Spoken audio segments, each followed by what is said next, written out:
Almighty Allah. It's been wonderful. It's quite challenging though, especially from the beginning,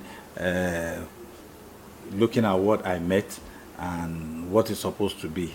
But so far so good. We've crossed the border, and remarkably well, or confidently I can say we have performed above board. That means above 50%, and I've solved well over 80% of the problems and the challenges that I met. This wouldn't have been possible though if it's just an appointment. But I have the backings and the support, not morally or by advice, even the financial backing of the president. So that has been wonderful.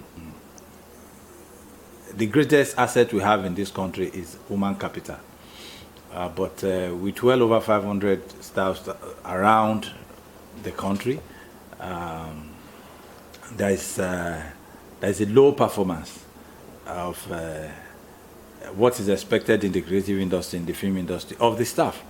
And a couple of staff comes to work before my appointment, 11 o'clock, they sign and go back by 1 or maximum 2 o'clock. Directors only sit in the office, no movement. A couple of staff don't even come. We have a lot of ghost workers, that I will say. But then when I came in, it was a big challenge though. I had a couple of fights with a couple of them who are not prone to changes. And if you look at it very well, somebody who has been employed the past 10, 12 years that has not been forthcoming in what he's doing, what he was employed for, and somebody coming just like a blink of an eye and said, no, you have to resume 8 o'clock, you have to go on the field, you cannot close until 4, you only have a 1 hour break. And that's the normal norm. So it becomes difficult for them to adopt to it. But as of today, I can tell you, even when the federal government, we've been looking at it since a couple of weeks ago, whether we're going to go on break or not going on break. Despite the fact that they gave a couple of them level 1 to 12, not to come to work from. People find it difficult not to work again because they are used to it. They are now used to it. People want to work, even look at it holistically and spiritually. People wants to give back what they are earning at the end of the month, so they will be able to account for it even in the presence of God. That look, I've been paid so amount from taxpayers' money, so I've contributed so amount. So that pinches them a lot, and it was quite resolved. The second challenge is the stakeholders. The stakeholders has not been happy with National Film and Video Censors Board. When I came in, what I did was, well, I studied it, and I gave back the industry to them. So we work hands in hands. There's nothing I do without consulting the stakeholder. And so far, so good. 3 years running, I've never had any crisis with stakeholders.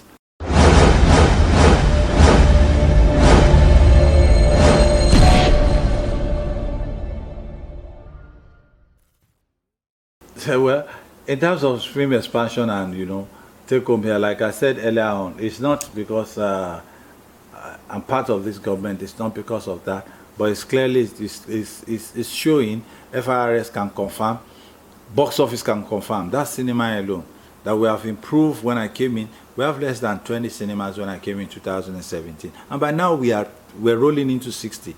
When the president of France came into this country, if you remember very well, he brought some business stakeholders. And at the end of the day, we were able to meet with them. The president created an opportunity for us to meet with them. And today is a big event that is really going on. They are building cinemas from left and right. From 20 now, within the country, we are close to 60, and 55 functioned fully with full capacity last year. And that was when I said 55 cinema made 7 billion from the box office. That's on the platform. What do you want to talk about? Online platform.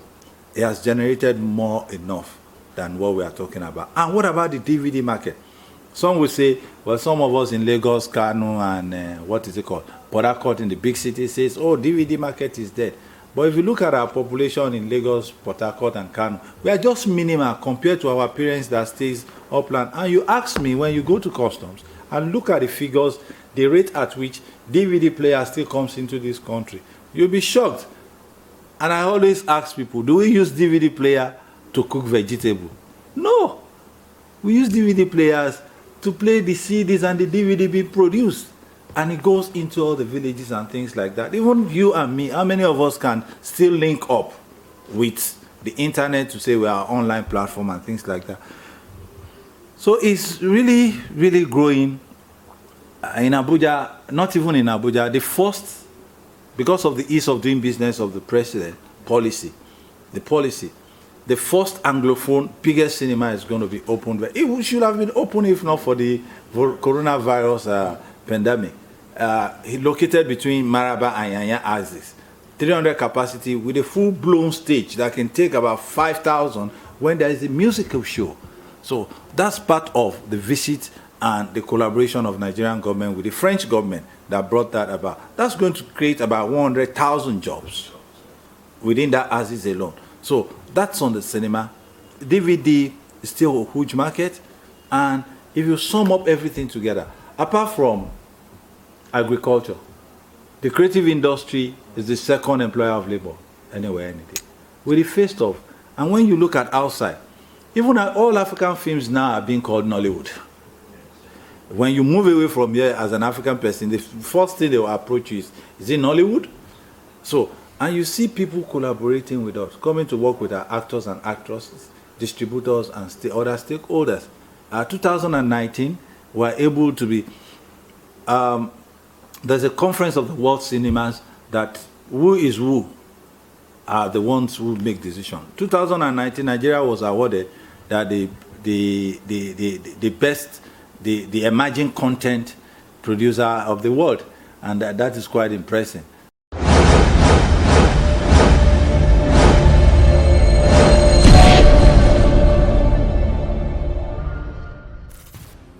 To plug back into the system so that we can have a very conducive environment.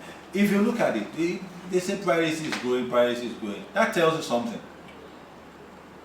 Where there is no market, there will not be piracy. So that means on a daily basis we have challenges. Like one of my dreaded jobs when I was growing up, I never think I'm going to be a police. I never think I'm going to be a regulator. I think I have to have a liberal mind. I get scared of going to being a policeman. I have a particular thing. But my brother, on a weekly basis, I go to police station minimum times of 3 times. Because we have to seek the police collaborations, assistance in terms of operation, in terms of arrest and every other thing. And the police has been very tremendous to us. They've been very helpful. Like they trained 150 of my staff, 150 of the staff of National Film and Video Sensors, but our spy police were trained in operations, enforcement, and several other things that we didn't even know. So that's, including myself, I have to attend the courses. Because that's when I started giving a lot of respect to police. That when, if I give you an example, a sergeant entered a class and I was seated. I was wondering in my brain, what will a sergeant teach me that I have a couple of masters? And at the end of the day, the sergeant made me an illiterate. I didn't know anything. I didn't know anything that he taught us. So that was quite remarkable of the police. And so far so good, we have good collaborations. There's always problems everywhere. But when it comes, we just fashion a way based on our mandate and collaboration with anti-graft police and things like that and resolve the issue.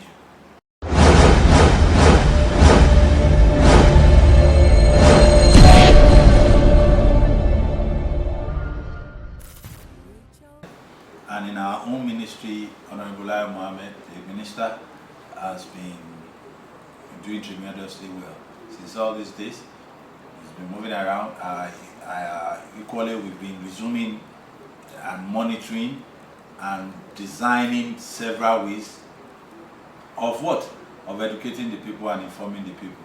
I will plead with my colleagues, my brothers and sisters at home, to please take in totality the direction of the government. The government is working tremendously well to curb this menace. It is a world thing. Some of you complain of, when we speak to them, some of you complain of, oh, there's no hospital infrastructure or something like that. No, we shouldn't play politics with this. this is, nobody falls sick and has the coronavirus and we rush that person to the hospital. He's not going to be admitted in the hospital. The federal government has given a lot, almost all the states, the places where such camps has to be located, and they've been built on a daily basis. The government has released funds and people are being educated and things like that. So let's take it seriously, and if Nigeria, with all what happened in other countries, if we survive Ebola, definitely this one is going to be survived based on what the president has put on track. So I wish all of us well. Let's stay safe, wash our hands regularly, avoid contact, social distance should be maintained, and report immediately to the numbers that has been given to you, or any of us that you know that in government reports to us that there's a problem happening somewhere, so we could assist you as well in getting to the necessary quarter for assistance. It should be well with us. I'm very sure we're going to see more of this year. We're not going to have casualty any longer. Thank you so much.